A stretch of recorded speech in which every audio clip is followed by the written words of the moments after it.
Hey guys, welcome to the channel. This is Perpetuality. I have two watches here to take a look at today. On the left is my Seiko SPB147. On the right is the Mido Ocean Star Tribute Blue. Now both of these watches are retro dive watches that have been making ripples in this segment.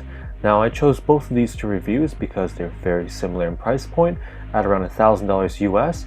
They do offer some incredible value for money, and they are actually quite similar in many different ways. Let's get into it.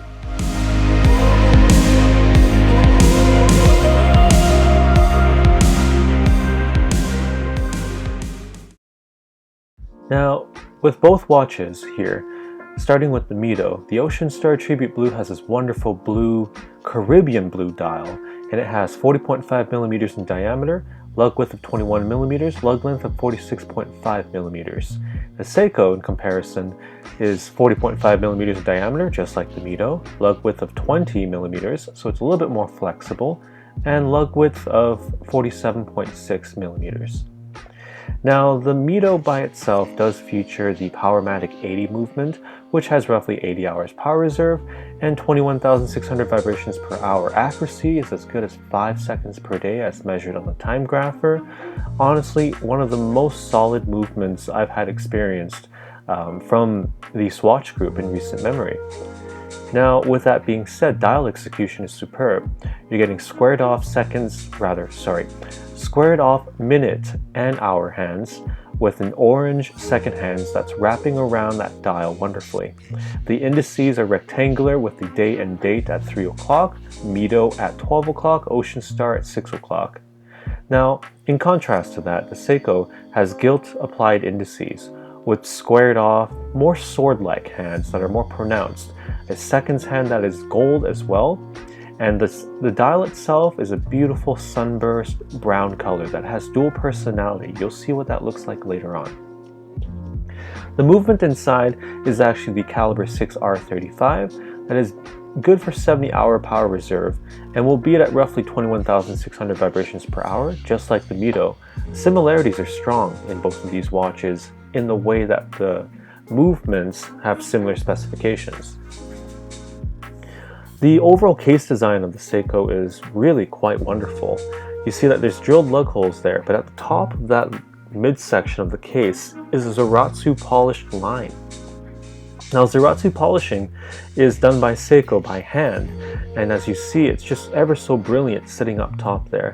The overall depth of the case is about 13.2 millimeters, which makes it quite a wearable case.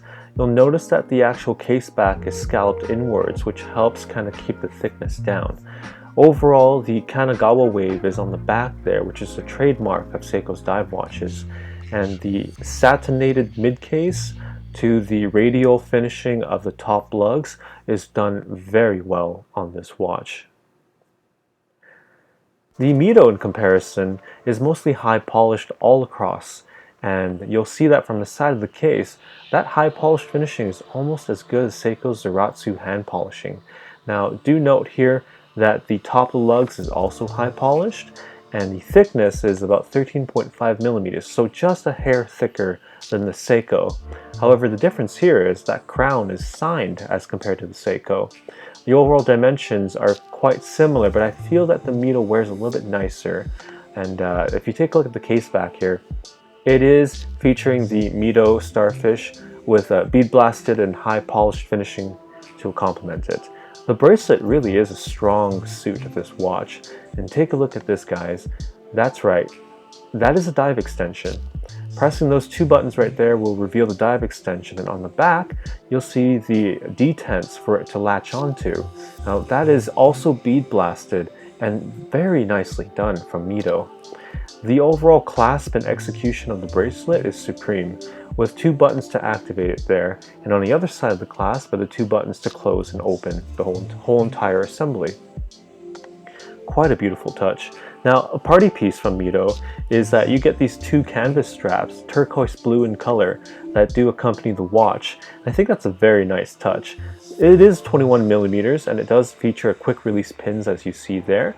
Altogether, I'm really impressed that Seiko, or rather Mido, has included all of this within the package. I haven't been able to put it on the watch, but I think it would look great. Seiko, however, has the Kanagawa motif on this rubber strap with interesting tire tread pattern all across the rubber strap. And the rubber strap by itself is pretty high quality, featuring this signed Seiko keeper and signed Seiko buckle with this kind of ripple pattern on the back to wick away sweat. It's a very high quality silicone rubber strap, and I find that it's so comfortable to wear. It's one of Seiko's best in my honest opinion. And it's fairly long, keep that in mind, but the keeper, being that it can move around on the actual strap, will help keep that thickness down on the wrist, so it's quite nice to wear. The Mido and the bezel action is good. It's 60 clicks, and as you can see there is minimal play in the bezel. It does line up quite nicely. It does also feature a steel bezel insert, aluminum bezel insert here that is in a darker blue than the dial. Quite a nice touch. The Seiko, in stark contrast, has a bezel that is actually finished with radial circles around it. 120 clicks, and the action is quite good in this one. Very solid clicks and detents so that you know that you've got it in place correctly, and almost no play. One of the best Seiko bezels I've actually handled so far. I think it has the advantage over the Mido here. Looking at the Seiko on the wrist, it wears quite flat. I have a 6 1/4 inch wrist, and as you can see there, the rubber strap does sit center with that clasp, or rather the buckle, centered on my wrist. There is a bit of thickness of the rubber strap that's sitting on my wrist, but that's not too bad. Quite comfortable altogether. I do like the way that this watch wears. In stark contrast, the Mido, however, is same diameter, a little bit thinner in the case, but also wears a little bit nicer than the Seiko with that mesh strap. So really, who is the winner here? Let's find out.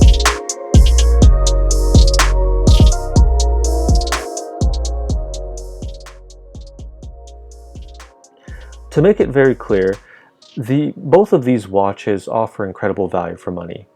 And if you were to make an argument for both, I'd say that the Mido actually edges out a little bit more for value for money, because they're giving you a wonderful mesh Milanese bracelet that has a dive extension to it, which is just incredible. The only thing that kind of takes me away from the watch altogether is, though that dive extension is great, I find that the overall bracelet and case are so high polished, it's almost like a fingerprint magnet. The Seiko, on the other hand, is more of a tool-like watch in its aesthetics. I've put it on the single pass NATO, and I think it's such a wonderful combination here.